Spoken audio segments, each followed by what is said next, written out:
Don't you miss the sweet slumbers you fell into as a child?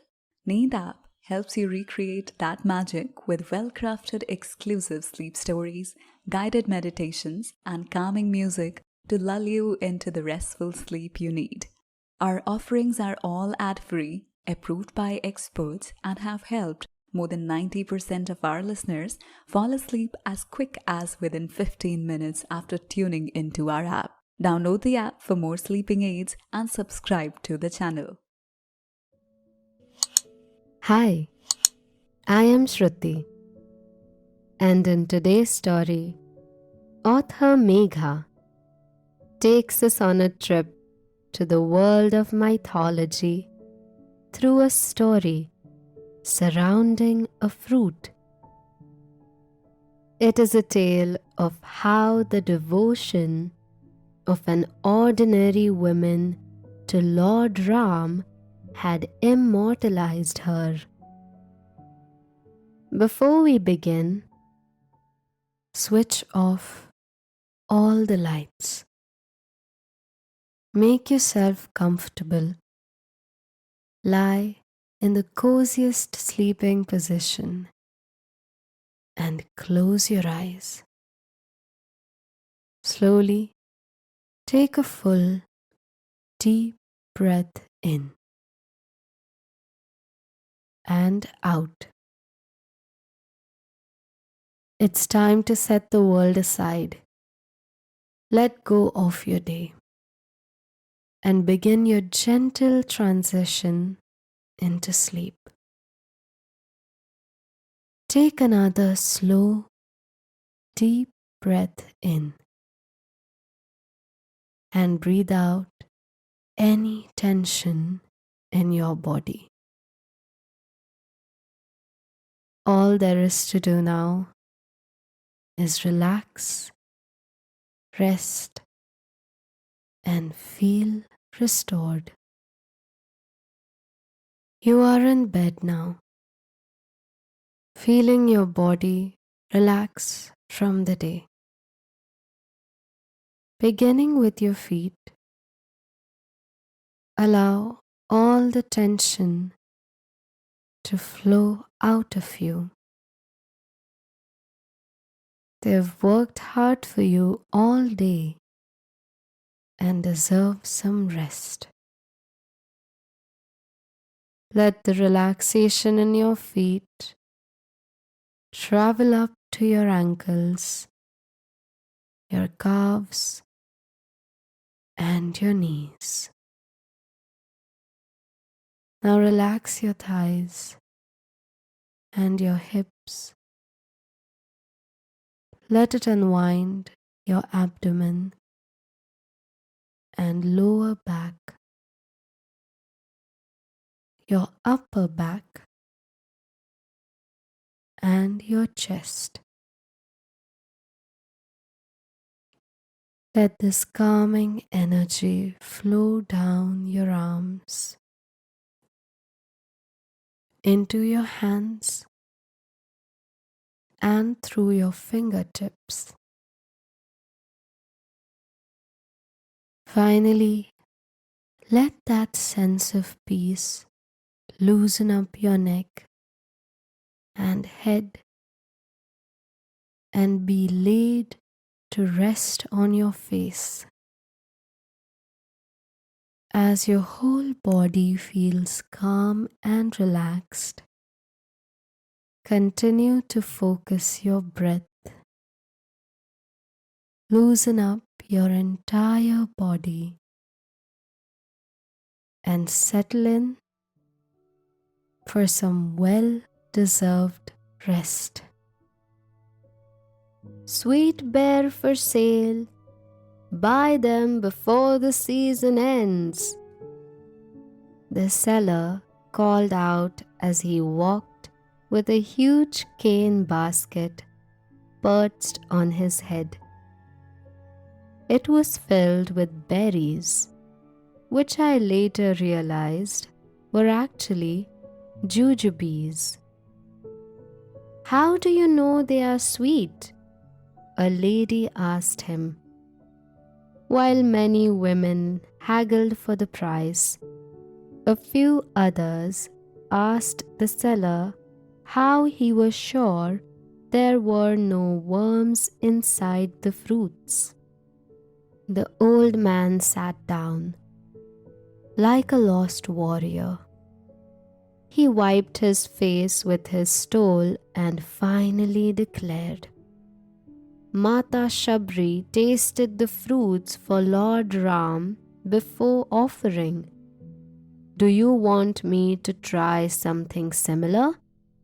He then laughed at his own joke and stopped responding to the women who didn't buy anything, but definitely created a scene by negotiating. I stood on my balcony, the cup of tea blowing steam on my face. Such an apt example cited by the seller. He had silenced everyone. It made me smile.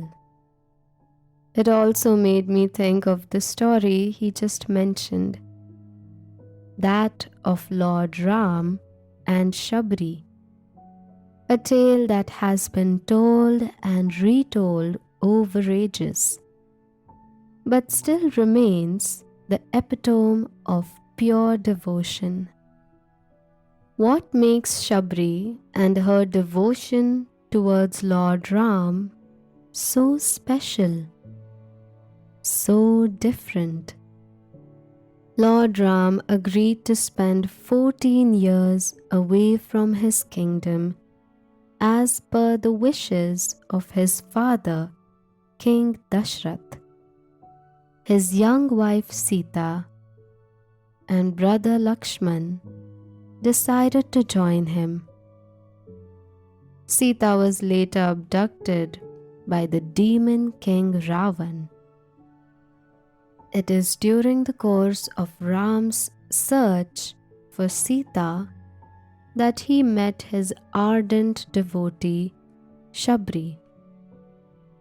Shabri was a little tribal girl who lived in a tiny village with her parents. Unlike other young girls of her age, the concepts of dharma and spirituality fascinated her. Shabri belonged to a hunter's family and grew up seeing her family kill animals for food. She was against the idea of killing or even harming animals. She was in agony when she saw the number of animals that would be sacrificed for a feast on her wedding day and left her home forever. The desire for learning and a noble life was so great that she began to look for a suitable guru who could guide and teach her. But none of the gurus accepted her as a student since she was a tribal girl. It was an era when the guru decided who could receive education and who could not. Shabri kept wandering in search of a teacher who would be like a guiding light in her life. She did not give up hope and finally reached the ashram of sage Matanga at the foot of the Mount Rishyamukh. Matang was impressed with Shabri's dedication. He recognized her thirst for knowledge and accepted her as his student. Shabri lived in Matang's ashram for many years, learning and working simultaneously. Time took its toll. One day, the sage Matang told Shabri that he had become old and it was time for him to leave his body and depart. He appreciated her hard work and devotion. A heartbroken Shabri, who was also very old by then, expressed her desire too, to meet the divine and be blessed similarly like Matang. Matang asked Shabri to be patient and that Lord Ram would himself arrive and bless her before she would embark on her journey to the other world. Shabri felt it was surreal to hear this. Matang left the mortal world, and while sitting in lotus posture, the sage attained Mahasamadhi. Even in grief, Shabri began dreaming of obtaining blessings from Ram. It had been a long wait. Probably it was the purpose of her life and was the reason why her life had been chalked out that way. A tribal girl from a hunter's family who finds a guru and was now waiting for salvation by the Lord himself. She grew older, her wrinkles deeper and her eyesight weaker with time. Shabri stayed alive in anticipation of Lord Ram. She would wake up early in the morning every day and go to the forest to collect the berries to serve Lord Ram. Although the wait seemed endless, Shabri had utmost faith in the words of her guru. Her hands were shaky with age, but her devotion was as strong as ever. Shabri lived near the idyllic lake Pampa, beside the Rishamukh mountain. The landscape was like a glimpse of heaven. Soft sand, water so clear that the sky was reflected flawlessly in it. Various fruit-laden trees in the vicinity and the majestic mountains overlooking it. Lotuses bloomed in abundance and birds nestled on trees. In the midst of this paradise, Shabri did not give up hope of meeting Lord Ram. She would clean the hut where she lived and the path leading up to it every day.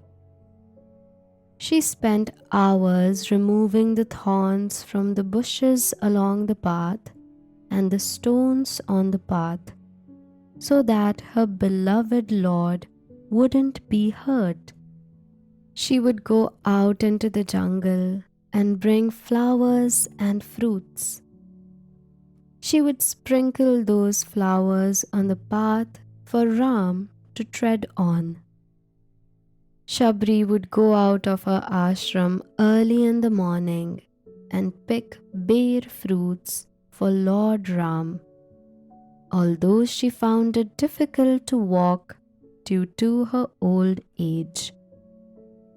She would pluck the fruits and collect them in a basket. Shabri often tasted the fruits to check if they were sweet. She wanted to give the good and sweet fruits to Lord Ram.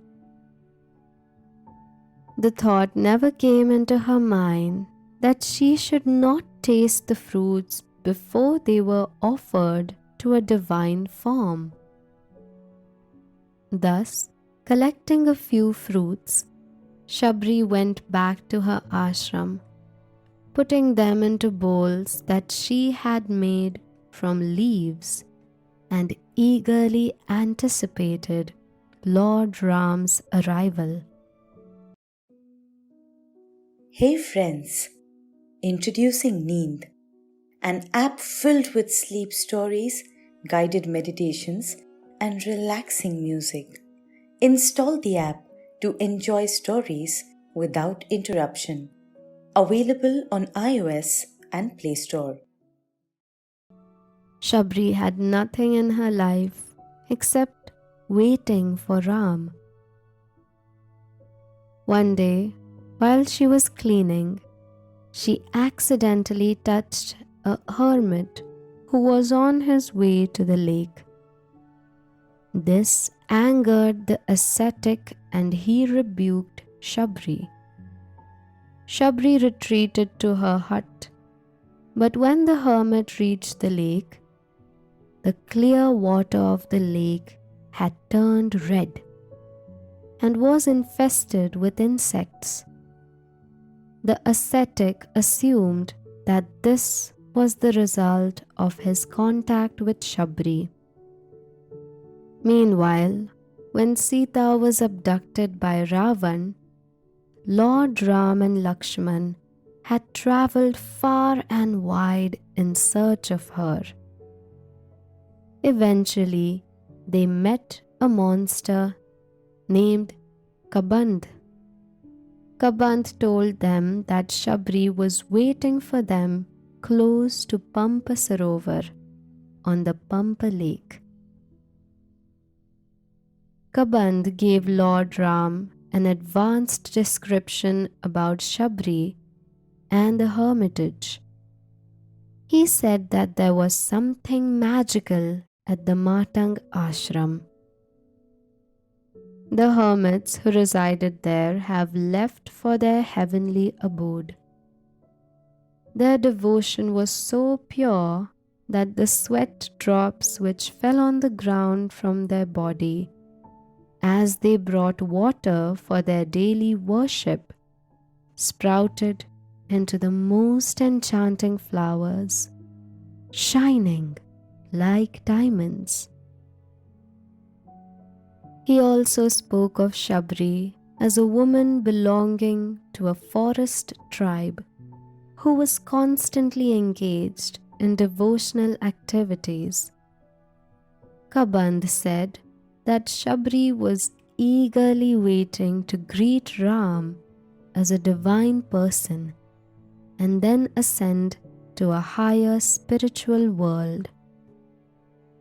Shabri had waited and prayed for years, and after 13 years, the moment she was looking forward to had arrived. The prophecy finally came true when Lord Ram and Lakshman arrived at her hut by the lake. There, sitting on a straw mat, was Shabri. Age had played its role and Shabri looked weak and emaciated. She wore a worn-out robe made of tree bark and her hair was matted. Her eyes looked like she was waiting for somebody and were filled with tears. She was chanting the holy names of Lord Ram. When she saw Ram and Lakshman, she immediately recognized them, even with her failing eyesight. By the grace of her Guru, Shabri was overwhelmed that her anticipation and devotion had borne fruit. Years and years had passed and she sat there just meditating, which had finally manifested by the presence of her Lord. After offering her obeisance, she guided him to a sitting place and went to fetch the berries she had so lovingly collected for him. It is so difficult to imagine a moment where an era of waiting had finally come to an end. Shabri considered herself so blessed as Lord Ram had chosen to visit her hut, although there were many yogis and saints waiting to receive him. He had chosen an ordinary woman's hospitality. By this time, the ascetics were concerned about the polluted lake and requested a solution from Ram. Added to this, they were upset that Ram visited Shabri, whom they considered untouchable and not any of the sages. Lord Ram explained that the only way to purify the lake was by touching Shabri's feet, taking her to the lake and dipping her feet into the waters of the lake. By doing this, he said the lake and the water would become pure again. This was a clear indication of the purity of Shabri's soul. Ram was happy to be served by her, and he made sure everyone recognized her devotion. Shabri had kept the berries in the leaf bowl for Ram. She brought them to Lord Ram for consumption. Just before handing him a berry, she tasted it to make sure it was sweet. Lakshman was aghast. She was offering Lord Ram fruits that were tasted by her. Shabri was unaffected and continued to do the same with all the berries. Lord Ram accepted them without any complaint and thanked her for them. Lakshman raised his concern that the fruits were not worthy enough, to which Lord Ram replied that he had tasted many types of food, but none equal in sweetness to the bare fruits offered with such devotion and love. Shabri had offered him not just berries, but a lifetime of anticipation and bhakti. When it was time for them to leave, Lord Ram narrated to Shabri the plight of Sita and how he and Lakshman were searching for her. Shabri was deep in thought. She told Ram that across the Pampa Sarovar was the Rishyamukh mountain, where Sugriv, the monkey chief, lived. He was exiled from his kingdom and his wife Ruma, abducted and held captive by his brother Bali. Shabri asked Ram to help him to get his wife and his kingdom back, and that Sugriv would help him search the entire earth for Sita. She also mentioned that his minister Hanuman was a person of great strength and courage who would be of great help in getting Sita back. Lord Ram blessed Shabri for her journey to her guru. He also noticed that the bowls were made from the leaves of a tree and blessed the tree that its leaves would always be bowl-shaped. Lord Ram took Shabri's advice and headed south towards Kishkind in search of Sugriv. For Shabri, it was the end of a lifetime of anticipation. It was now time for her to leave her mortal self behind and transcend to meet her guru. Her spiritual self had finally found home.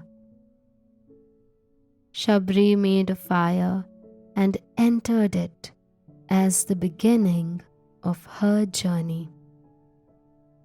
As the old and emaciated lady wearing rags entered the fire, she was transformed into a beautiful woman wearing silken cloth and many ornaments. Shabri found joy in serving Ram. Her sense of service and devotion was innocent and free of any desired outcome.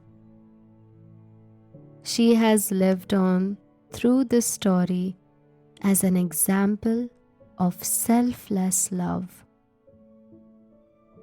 Every time we hear of Bear, it is natural to think of Shabri. I finished my tea. My mother tapped me on my shoulder and shook me out of my reverie. "Have some beer," she offered. She had bought them from the cellar on the road. I was quiet for a moment. "Don't know how sweet they are," she added. "Oh, I'm sure they're sweet," was all I could say. I knew they would be sweet. With the love my mother had for me, she had climbed down 3 floors to get them. They had to be cherished. A small fruit was now a symbol of love and worship, a medium through which an old woman has lived on in the hearts of generations. I hope you like this sweet story from bygone times as much as I enjoyed telling it. I wish you a wonderful night ahead. Sweet dreams. Good night.